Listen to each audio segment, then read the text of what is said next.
Bismillahirrahmanirrahiim. Wacan oo wanaagsan daawadahna qiimaha badan. Halkani waa channelkeena Hoggaan Media oo mar walba aad kala socotaan wararkii ugu dambeeyay dunida, dhacdooyinka caalamka iyo arrimaha diblomaasiyadda. Waa 24 Maarso 2026.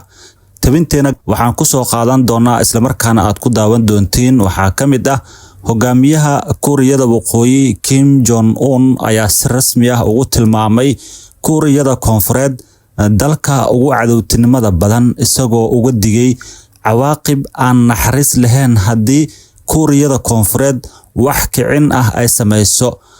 Haddaba waxaan isdul istaagi doonaa hadallada adag ee Kim Jong-un uu jeediyay isla markaana uu ugu hanjabay dalka dariska ay yihiin Kuuriyada Koonfureed. Sidoo kale tabinteena intaan ku guda jirno waxaad ku daawan doontaan Lubnaan ayaa ku dhawaaqday in safiirka Iran laga dhigay qof aan dalka laga rabin, isla markaana ay ku sheegeen person non grata xilli ay socdaan weerarada Israa'iil. Sidoo kale maxaynu ka ognahay wararka sheegaya wadaxaajoodiyada u dhaxeeya Mareykanka iyo Iran. Israa'iilse dhinace ayay ka taagan tahay wadahadalladan.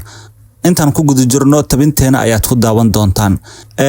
Dhanka kale falanqeeyaal ayaa sheegaya in Xisbullah iyo Iran ay tahay in ay isku haleen karaan haddii xabad joojin ay dhacdo. Maxay tahay waxyaabaha la isku haleen karo? Qodobadaas iyo qodobo kale ayaan halkan ku qaada dhigi doonaa. Balse intaan u guda galin tabinteena fadlan muuqaalka haddii uu ku soo gaaro like noo saar. Haddii ay tahay markii kugu horeysay uu ku soo gaaro muuqaalkeena fadlan channelka subscribe noo dheh oo muuqaalka like noo saar, la wadaag asxaabtaada, gambalaalkana furo si ay ku soo gaaraan xogihii iyo dhacdooyinkii ugu dambeeyay caalamka. Magacaygu waa Hashim Aadam. Ku soo dhawaada mar kale iyo tabinteeni. Aad iyo aad ayaad u mahadsan tahay. Aan ku bilownay hogaamiyaha Kuuriyada Waqooyi Kim Jong-un ayaa si rasmi ah ugu tilmaamay Kuuriyada Koonfureed dalka ugu cadowtinimada badan, isagoona ka digay cawaaqib aan naxariis lahayn haddii Kuuriyada Koonfureed wax kicin ah ay samayso.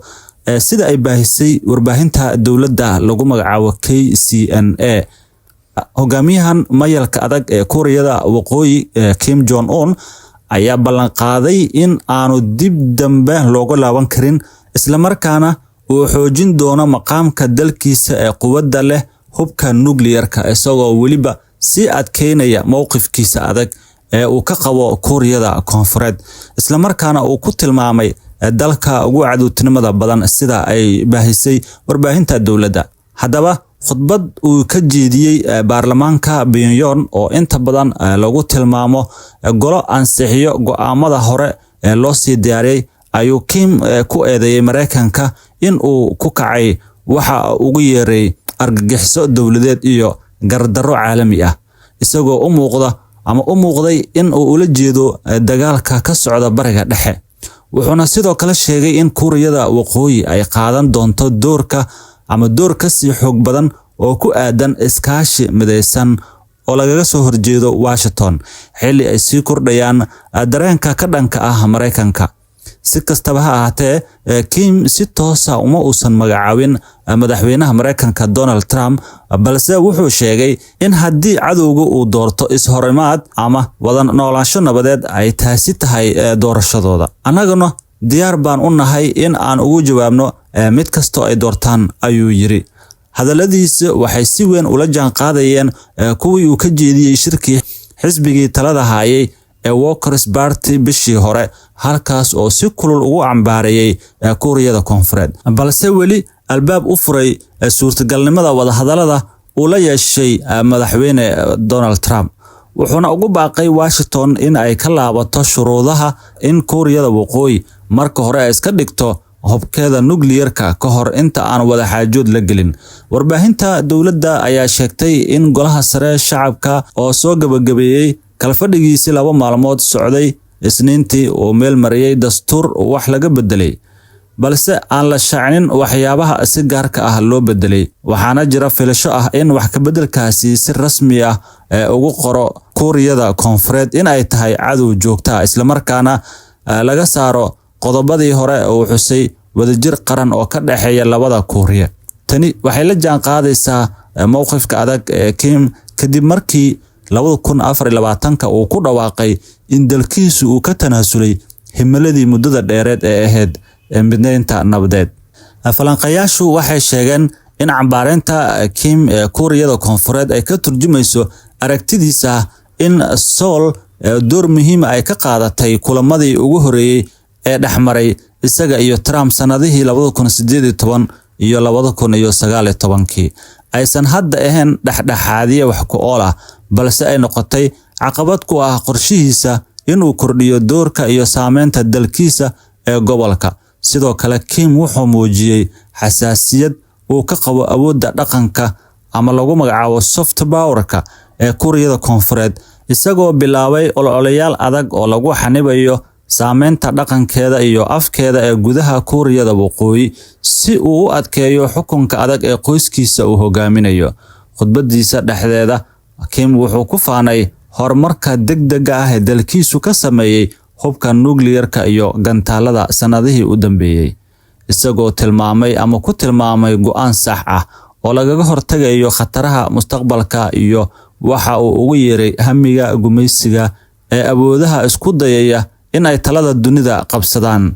Erey uu inta badan ula jeedo Mareykanka iyo xulafadiisa. Sharafka qaranka, danaha qaran iyo guusha ugu dambeysa waxa lagu xaqiijin karaa oo kaliya awoodda ugu sareysa, ayuu yiri Kim. Dowladda jamhuuriyadeenu waxay sii wadi doontaa in ay xoojiso meeqaamka aan dib loogu laaban karin ee ah quwad nuclear ah, waxaana si xoog leh ula dagaalami doontaa cadow kasto si loo burburiyo kicintooda iyo qorshayaashooda ka dhanka ah Kuuriyada Waqooyi, ayuu yiri.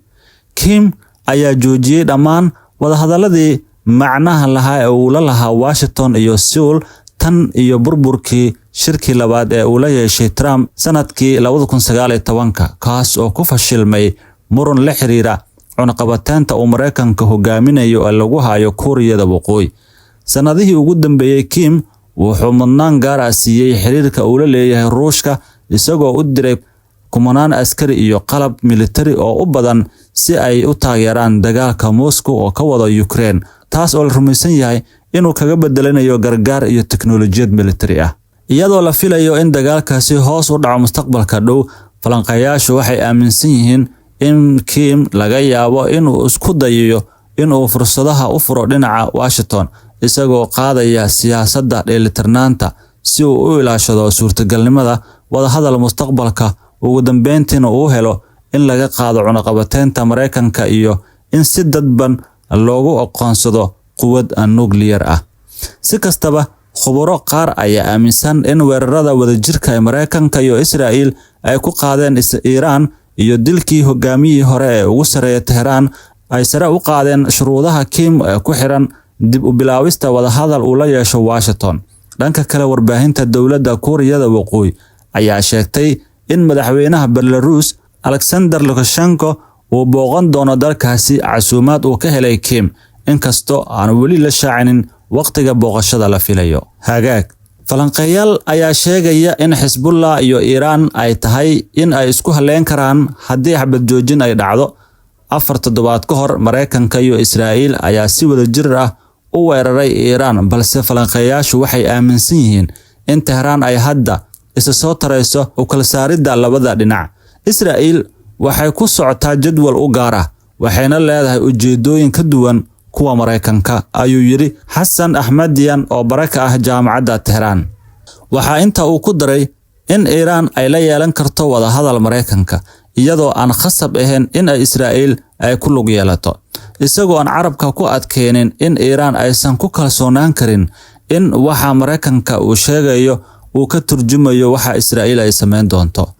Marka laga hadlayo wadahadalada xabad joojinta, wuxuu sheegay in Iiraan iyo Lubnaan ay hal doon wada saaran yihiin. Iiraaniyiintu ma tagi karaan Lubnaan iyagoo u ogolaanaya ciidamada Israa'iil in ay ku amartaagleeyaan iyagoo kaligooda xabad joojin galaya. Falanqeeyuhu wuxuu sheegay in Tehran ay sii riixayso xabad joojin heer gobol ah, sababtoo ah Israa'iil iyo Mareykanka horey uma ixtiraamin xabad joojintii hore, ha ahaato tan Iiraan ama tan Xisbullah ee Lubnaan. Fikirka istiraatiijiyadeed ee Iiraan waa in la abuuraa xaalad ay xabad joojinadu isku xirmaan si dhinaca kale uu 2 jeer uga fikiro ka hor inta uusan jibinin mid ka mid ah, ayuu yiri Ahmadani, isagoo inta ku daray in Hezbollah iyo Iran ay tahay in ay isgarab istaagaan haddii midkooda lagu xadgudbo. Afhayeenka militariga Iran wuxuu yiri waxaan dagaalami doonaa ilaa iyo guul dhameystiran. Afhayeenka taliska ugu sareeya ee militariga Iran ayaa sheegay in ciidamada qalabka sida ay sii wadi doonaan dagaalka ilaa iyo laga gaaro guul buuxda. Hadalkan oo laga sii daayay telefishinka dawladda ayuu Cali Cabdullaahi ku yiri ciidamada awoodda leh ee Iran waa kuwa sharaf leh, guuleysta, isla markaana adkeynaya difaaca midnimada dalka, wadadana way sii socon doontaa ilaa iyo guul buuxa laga gaaro. Generaalku ma uusan faahfaahin wax guul dhameystiran ay tahay, balse hadalkiisu wuxuu u muuqday digniin ka dhan ah in wax tanaasul ah laga sameeyo wadahadallada suurtagalka ee lala yeesho Mareykanka. Dalalka Khaliijka iyo Iran waa in ay bartaan wada noolaanshaha, ayuu yiri afhayeenka Qatar marka laga hadlayo mustaqbalka xiriirka dalalka Khaliijka iyo Iran. Afhayeenka wasaaradda arrimaha dibadda Qatar Majid Al-Ansari ayaa sheegay in dadka gobolka ay leeyihiin xiriir qoto dheer, isla markaana dalalku ay khasab ku tahay in ay helaan dariiq ay ku wada noolaadaan. Iran halkan waxay joogtay kumanaan sano, dadka gobolka sidoo kale halkan ayay joogeen kumanaan sano. Qofna meel kale uma guurayo, baabi'in buuxda ma ahan ikhtiyaar, ayuu yiri. Waa inaan isgarab taagnaa, daris baan ahaan doonaa, mustaqbalka bini'aadamnimadana waa inaan helnaa qaab aan si nabad ah ugu wada noolaano, ayuu hadalkiisa sii raaciyay. Duqeymo cirka ah oo Israa'iil ka geysatay koonfurta Lubnaan. Duqeymo badan oo cirka ah oo ay fulisay Israa'iil ayaa lagu beegsaday magaalooyinka iyo xaafado ku yaala koonfurta Lubnaan, sida uu sheegay wariye jooga halkaas. Weerar cirka ayaa ka dhacay xaafad dad badan ay degan yihiin oo u dhow magaalada Tayr, halka mid kalena uu ku dhacay deegaanka u dhow ee Almashuq. 2 weerar kale ayaa lagu dhiftay magaalooyinka Kafar Tabnid iyo Mahroun ee koonfurta Lubnaan. Booliska Iran oo xiray 466 qof. Booliska Iran ayaa sheegay in ay xireen 466 qof oo lagu eedeeyay howlo internet ah, lagu sheegay in ay khalkhal gelinayaan amniga gudaha. War-saxaafadeed ay baahisay wakaaladda Tasniim ayaa lagu sheegay in dadkaasi lagu eedeeyay faafinta cabsi bulsho, kicinta walwalka, dhaawicidda xasiloonida maskaxeed, taageerada cadowga iyo abaabulka falal amni darro ah. Lubnaan ayaa ku dhawaaqday in safiirka Iran laga dhigay qof aan dalka laga rabin, isla markaana ay u jartay warqadda person non grata xilli ay socdaan weerarada Israa'iil. Lubnaan ayaa kala noqotay aqoonsigii diblomaasiyadeed ee safiirka Iran, isla markaana si rasmi ah ay ugu dhawaaqday in uu yahay person non grata, iyadoo ku amartay in uu dalka ka baxo ugu dambeyn maalinta Axadda, sida ay Talaadadii sheegtay wasaaradda arrimaha dibadda. Wasaaraddu waxay sidoo kale u yeertay safiirka Lubnaan u fadhiya Iran si ay ula yeelato, iyadoo sabab uga dhigtay waxa ay ku tilmaantay ku xadgudubka Tehran ee xeerarka diblomaasiyadda iyo habraacyadii loo isku ogaa ee ka dhaxeeyay labada dal. Go'aankan ayaa imaanaya xilli ay ciidanka Israa'iil ay sii wadaan duqeymaha cirka ee ka socda gudaha Lubnaan, isla markaana ay horey u sii wadaan duulaan dhulka oo ka socda koonfurta dalkaasi. Arrintan ayaa ka dambeysay weerar xuduudda ka gudbay oo 2 Maarso fuliyeen Hezbollah, taas oo jawaab u ahayd dilkii hogaamiyihii ugu sareeyay Iran Cali Khamenei. Kooxda Hezbollah oo taageero ka hesha Iran ayaa horey u ixtiraamtay heshiiska xabad joojinta oo ay la saxiixatay Israa'iil bishii November 2024. Inkastoo marar badan la sheegay in Israa'iil ay jabisay heshiiskaasi, mas'uuliyiinta Lubnaan waxay sheegeen in ugu yaraan 139 qof ay ku dhinteen, halka 2876 kalena ay ku dhaawacmeen weerarada ay Israa'iil ka fulisay dalkaasi tan iyo markaas.